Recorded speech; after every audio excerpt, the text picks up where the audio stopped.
इस दुनिया में ऐसे बहुत से रहस्य हैं जिनका आज तक कोई पता नहीं चला। ऐसी ही कहानी आज मैं आपको सुनाने जा रहा हूं, जिसका शीर्षक है रहस्यमय कुआं। चलो कहानी शुरू करते हैं। एक बार एक बहुत ही सुंदर गांव था और वहां के लोग हंसी खुशी से अपना जीवन व्यतीत किया करते थे। गांव के बच्चे सारा दिन गलियों में खेलते रहते और बड़े बूढ़े अपने अपने काम में लगे रहते।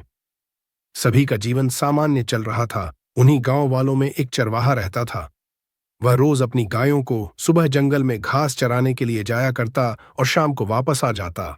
अपने दैनिक कार्य के अनुसार चरवाहा अपनी गायों को लेकर जंगल के रास्ते निकलता है और कुछ ही दूर चलते उसे याद आता है कि वह अपने खाने की पोटली भूल गया है, लेकिन गायों को वापस ले जाने में बहुत समय लग जाएगा।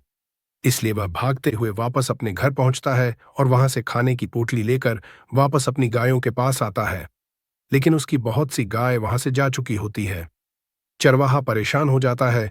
वह यहां वहां नजर घुमाकर अपनी गायों को उनके अलग अलग नाम से बुलाने लगता है। वह बची हुई गायों को वापस घर ले आता है और जंगल में भागकर खोई हुई गायों को ढूंढने निकल जाता है। जंगल के कुछ अंदर घुसते ही उसे एक कुआं नजर आता है और वह कुएं में झांक कर देखता है। उसे लगता है कहीं कोई गाय इस कुएं में ना गिर गई हो, लेकिन उसकी गाय कहीं नजर नहीं आ रही होती हैं। वह कुएं में जोर से आवाज लगाता है। तभी कुएं से आवाज आती है, मैं तुम्हारी गाय दे दूंगा, लेकिन मुझे तुम्हारे जीवन के 5 वर्ष चाहिए। चरवाहा यह सुनकर जिज्ञासा भरी नजरों से शायद कुएं के अंदर झांकने लगता है और दोबारा पूछता है, कौन हो तुम? कुएं के अंदर क्या कर रहे हो? लेकिन कुएं के अंदर कोई नजर नहीं आता। चरवाहा को एहसास हो जाता है कि हो ना हो जरूर यह कोई रहस्यमय कुआं है, लेकिन चरवाहे को अपनी गायों की चिंता होती है।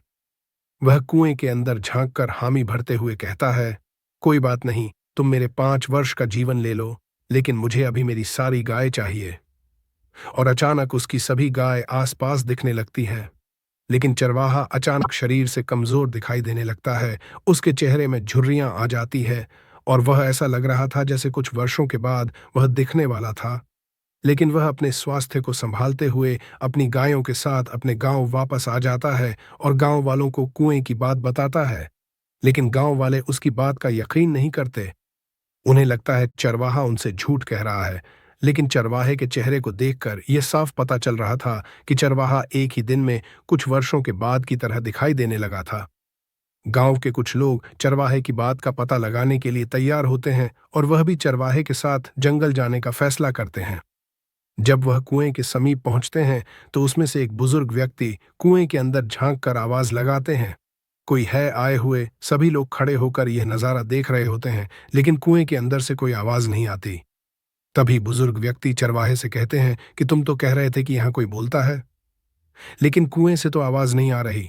चरवाहा कहता है, बाबूजी, आप कुछ मांगिए तभी आवाज जाए बन जाएगी। बुजुर्ग व्यक्ति विचार करके अपने बच्चे से मिलने की इच्छा जताते हैं, जो कि कई वर्षों से विदेश में नौकरी कर रहा होता है, और वह कुएं में जाकर कहते हैं, मुझे मेरे बेटे से अभी मिलना है, क्या तुम मिलवा सकते हो? तभी अचानक कुएं में से आवाज आती है, मिलवा तो दूंगा, लेकिन तुम्हारे जीवन के 5 वर्ष कम हो जाएंगे। कुएं के अंदर से आवाज सुनकर पास खड़े हुए सभी लोग आश्चर्य से देखने लगते हैं।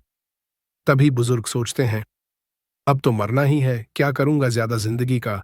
और बुजुर्ग कुएं में झांक कर कहते हैं, ले लो मेरी जिंदगी के 5 वर्ष, लेकिन मुझे मेरे बच्चे से अभी मिलना है। और कुछ सेकंड में उनका बच्चा उनके सामने आकर खड़ा हो जाता है और अगले ही पल बुजुर्ग व्यक्ति बेसुध होकर के जमीन पर गिर जाते हैं। सभी बुजुर्ग के पास जाकर उन्हें उठाने की कोशिश करते हैं, लेकिन उनकी सांसें चलना बंद हो चुकी थी। दरअसल बुजुर्ग की उम्र केवल 5 वर्ष की ही बची थी। सभी उनकी मृत्यु होते ही डर जाते हैं और सभी कुएं से दूर हटने लगते हैं। बुजुर्ग के बच्चे को यह नहीं समझ में आ रहा होता कि वह अचानक इस जगह पर कैसे आ गया। तभी वह अपने पिताजी को गोद में उठाकर सभी की मदद से गांव ले आता है। सारे गांव में रहस्यमयी कुएं की चर्चा आग की तरह फैल जाती है, लेकिन बुजुर्ग की मृत्यु होने से गांव के सभी लोग उस कुएं को शैतानी कुआं कहने लगते हैं और उस रास्ते की तरफ न जाने की सार्वजनिक प्रतिज्ञा करते हैं। रहस्यमयी कुआं का राज लोगों के दिलों में ही भयानक डर की तरह बैठ जाता है और दहशत का ये अध्याय समाप्त हो जाता है। दोस्तों, आपको यह कहानी कैसी लगी? इसके बारे में अपनी राय जरूर बताएं और कहानी पसंद आए तो चैनल को सब्सक्राइब जरूर करें।